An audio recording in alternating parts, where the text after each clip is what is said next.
Bonjour et bienvenue pour ce nouveau numéro d'XY Mag. Au sommaire aujourd'hui, trois sujets. Donc on va parler des Motorola Razr, normal et HD. On va parler des casques Triton, deux casques Triton. Et on va parler d'une petite astuce pour télécharger sur les moteurs d'applications alternatives à Google Play, donc qui sont Gedjar et qui sont Slimy, puisque j'ai eu des questions sur le site xymag.tv et donc j'y ai répondu, mais je me suis dit que c'était peut-être des soucis que plusieurs rencontraient. Alors, on commence tout de suite avec les téléphones Razr, donc je vais faire un petit peu comparatif Razr HD, Razr normal et Apple iPhone pour bien montrer les différences entre les téléphones d'aujourd'hui, les téléphones de génération d'avant et puis un petit peu les avantages et inconvénients de chacun. Voilà, donc on se retrouve tout de suite sur le Razr HD. Alors nous voilà de retour donc avec le Razr de Motorola. Donc j'en ai déjà pas mal parlé, mais bon, comme c'est ce que j'achète et que je parle de ce que j'achète, c'est moi qui décide. Donc nous voilà. Donc avec ici le HD, donc dans ma main droite à gauche pour vous, et ici dans ma main gauche à droite pour vous, donc ou l'inverse, le Razr, l'ancien, le normal. Alors immédiatement, quand on a deux téléphones, on va comparer un petit peu les tailles et les épaisseurs. Donc au niveau taille, on est sur des téléphones de même taille. Donc dans ce sens et dans ce sens, c'est la même taille et on est pareil, ça change pas. Donc et si on regarde sur l'arrière, là par contre on voit la différence, c'est-à-dire qu'il y en a un ici qui est complètement en fait plat quasiment, et il y en a un ici qui présente ici un renflement sur le haut pour la partie optique. Donc c'était la caractéristique du premier Razr, donc complètement fin mais sauf en haut, et ici assez fin mais quoique un peu plus épais, mais complètement de la même taille partout, ce qui est plus traditionnel pour un téléphone que d'avoir ce genre de décochement là sur la surface du téléphone.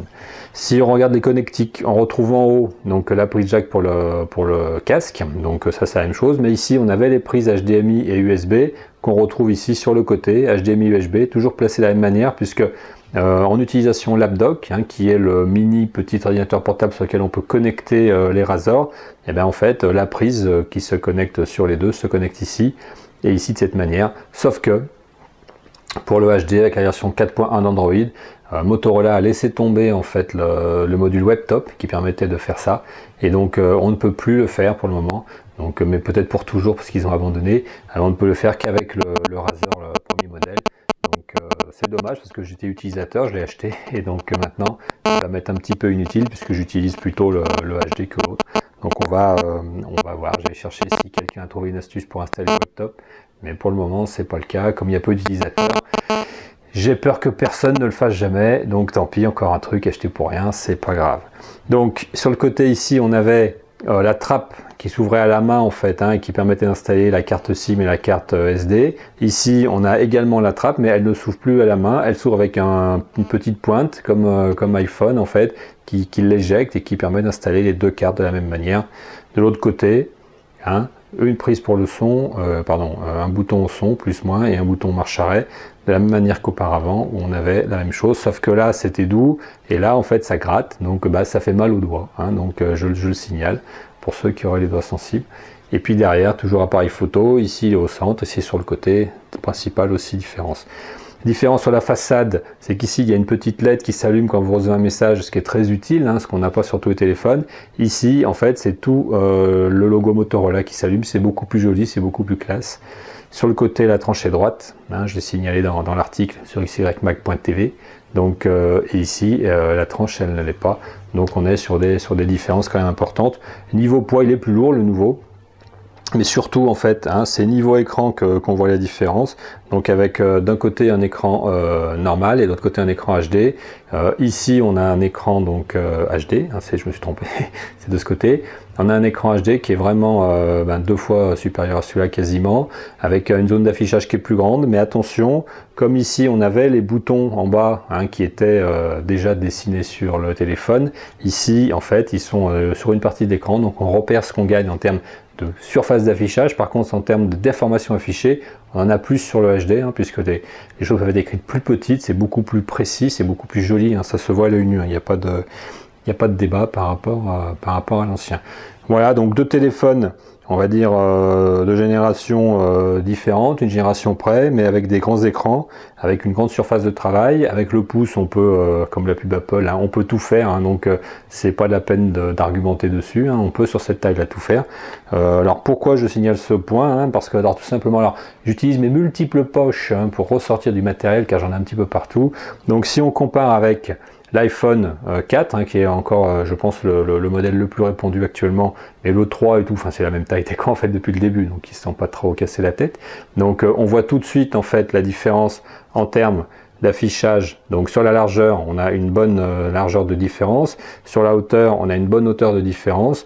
Et bien ça fait la différence entre un téléphone d'aujourd'hui et un téléphone que je vais qualifier de timbre-poste, hein, peu importe que ce soit celui-là ou un autre, mais beaucoup de téléphones ont encore cette taille-là, qui est le standard qu'Apple avait donné au départ. C'est beaucoup trop petit aujourd'hui pour travailler. On voit bien, hein, le pouce est bien plus long en fait, hein, que tout ça. Donc c'est la taille idéale, c'est quand même celle-ci aujourd'hui. Je pense qu'on va rester sur cette taille-là pendant un moment sur les téléphones. Après, la taille au-dessus du Galaxy Note ou Galaxy Tab Note, là, qui sont beaucoup plus gros, c'est trop gros, hein, même pour téléphoner. On a l'air un petit peu idiot avec. Là, on est sur, je pense, la taille optimale d'écran qu'on peut avoir, accessible avec les doigts, en effet, sans bouger, hein, puisque moi, j'ai pas des grands doigts, et pourtant, là, je dépasse, donc c'est preuve que il est trop petit. Hein, donc, on est vraiment là sur la bonne taille. Ceux qui veulent changer de téléphone, réfléchissez bien. Hop, il est tombé. Il faut garder celui-là. Voilà. Donc, c'est fini pour ce test-là. On va passer au deuxième sujet, donc le casque Triton. Alors, le casque Triton, alors on va le regarder en détail. Qu'est-ce qui se passe? Eh ben oui, j'avais un casque Logitech en fait, alors tout simple, hein, donc léger, facile à mettre, avec les lunettes aussi, parce qu'attention, vous voyez les lunettes, le problème c'est que il faut pas que ça écrase, hein, les branches sur les oreilles. Et eh ben à force de le mettre, la mousse qui était autour des écouteurs est partie, et du coup, il a connu une fin tragique, hein, donc à la poubelle, pour que je sois dans l'obligation en fait d'en chercher un autre. Alors je me suis mis à la recherche d'un casque et puis je me suis dirigé plutôt sur la marque Triton. Donc ceux qui font de la natation, excusez-moi, je me disais, ceux qui font de la natation vont être étonnés parce qu'en effet, donc quand on fait natation, on passe le premier Triton, deuxième Triton, ça n'a rien à voir, hein, donc ça n'a rien à voir, ce n'est pas du tout en lien. Donc ici on est sur du modèle de casque, on va dire, de la gamme Triton, c'est quand même le haut de gamme, donc le Pro Plus, donc avec un design vraiment sympa. Ici quand vous le branchez c'est lumineux, hein, donc ça s'allume des deux côtés même, hein. À l'intérieur ici il y a 4 haut-parleurs de chaque côté, donc on est sur du casque 5.1, réglable dans tous les sens, hein, donc vraiment on peut vraiment les oreilles, si on a les oreilles comme ça, hein, par contre on peut consulter aussi, c'est pas normal. Donc quand je le mets sur la tête, hein, j'ai pas les lunettes qui sont vraiment gênées, hein, donc je suis confortablement installé, ça m'écrase pas, les oreilles non plus parce qu'il y a une mousse importante. J'ai directement le micro qui tombe en effet au bon endroit. Il vaut mieux parce qu'on parle de cette partie-là du corps. Et puis pour rapport à la tête, pareil, il y a de la mousse ici, donc on n'est pas écrasé. Au niveau poids, on est confort. Donc vraiment là-dessus, pour un casque avec autant de choses à l'intérieur, ils ont fait quelque chose de léger. Alors bien sûr, c'est plus lourd que celui que j'avais auparavant, mais au bout de quelques utilisations, on s'habitue bien. Sur le câble, on va retrouver un boîtier qui est quand même intéressant, qui permet de contrôler toutes les voies indépendamment, donc gauche, droite, avant, derrière, etc. Plus un bouton central, des boutons pour le micro, hein, et régler l'étage de la voix. Je ne fais pas le détail, mais il y a 3 mètres de câble, donc on est quand même largement à l'aise. Alors, sur un PC, en général, on est prêt, hein, parce qu'on joue, donc moi j'ai 2 écrans, donc je suis toujours assez prêt. Mais sur une console, en général, on est plus loin, parce que c'est installé dans le salon, télé, etc. Donc, pourquoi il y a autant de câbles? Parce que justement, ce casque-là est complètement compatible PC, Xbox, PS3, Xbox 360, oui, toutes les connectiques sont fournies à l'intérieur. Alors, ça c'est quand même important, parce que dans les magasins, par rayon, vous trouvez des casques qui sont spécialisés console ou PC ou autre, mais en réalité avec Triton, que vous achetez n'importe lequel, il y a tout dedans. Donc c'est pas la peine d'essayer d'aller voir celui qui est spécialisé Xbox, etc. Celui sur PC, vous avez tout dedans pour brancher. Niveau mode d'emploi, vous avez une doc très claire, qui n'est pas du tout des tonnes de pages à lire, puisque c'est des dessins qui permettent de savoir quel câble va sur quel article et comment il se branche. Donc c'est vraiment très simple de le mettre en œuvre. En quelques minutes, on peut le faire. Comme j'ai signalé, là on est sur un casque 5.1, alors je vais le ôter parce que je n'entends plus ce que je dis, donc je pense que je dois parler un peu plus fort. Donc on est sur un casque 5.1 justement qui isole bien de l'extérieur et qui permet d'avoir vraiment l'expérience du jeu plus que l'expérience de l'alentour, ce qui fait que si on vous appelle pour aller dîner, hein, ça va provoquer une dispute parce que vous n'entendez pas. Hein, donc là, il faut vraiment avertir. Un message est arrivé, donc c'est preuve que les téléphones étaient en fonction. Donc pour pouvoir aller dîner donc tranquillement. Alors, on est sur quelque chose qui nous isole bien, on est quelque chose qui nous fait du bon son, mais le bon son, pour avoir du bon son, il faut avoir une bonne carte son, une bonne sortie son. Alors, est fourni avec le casque, en fait, un ensemble donc boîtier qui se branche donc en effet sur le PC par les sorties, alors pour le coup optique, donc qui s'appelle SPIF, hein, donc pour ceux qui sont spécialisés de ces termes. Et puis on peut régler l'ensemble ici et on peut brancher 2 casques. Alors ça c'est quand même un plus. Alors malheureusement, moi qui ai un PC qui a une carte son pourtant 5.1 mais qui n'est pas de sortie optique, je ne peux pas utiliser en fait ce boîtier. Donc le casque est branché sur un autre câble directement sur le PC entre les 5 prises jack plus une prise USB qui lui permet d'être alimenté en électricité. Moi je trouve c'est dommage d'avoir le boîtier dans la boîte, de l'avoir sous les yeux et de pas s'en servir parce que je pense que ça apporterait un plus, notamment pour le 5.1, mais le son est quand même bon à 100, et je pense que j'aurais mieux si j'avais pu, donc je réfléchis du coup, comme souvent, hein, donc à changer la carte son, mais bon, on peut pas mettre tout ce qu'on veut dans un PC, j'ai déjà pas mal de choses dedans, j'ai regardé les slots disponibles, ça risque d'être un petit peu difficile, où je vais devoir supporter que le PC chauffe, donc que les ventilateurs tournent plus, et j'ai pas trop envie d'être à côté d'un ventilateur. Donc je vais peut-être mettre ça de côté, tant pis, ça sera pour le prochain PC.